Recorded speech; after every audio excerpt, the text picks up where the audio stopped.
In real estate, the smallest administrative mistake can create the biggest problem. These management tools below exist for one reason: to protect you, your client, and the transaction.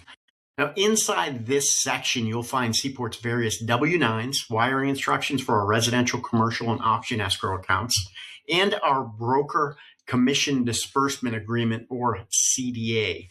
Each of these tools is designed to remove guesswork. Different property types, different clients, and different transactions require different forms.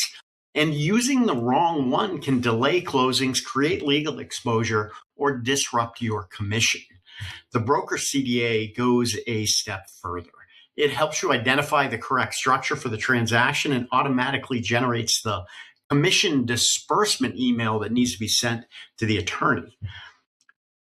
It does this clearly, accurately, and consistently. This isn't paperwork for the sake of paperwork. It's structure that allows deals to move smoothly and attorneys to stay aligned with us and clients to feel confident that everything is being handled correctly behind the scenes. At Seaport, we believe great service includes what the client never sees, and this is where that happens.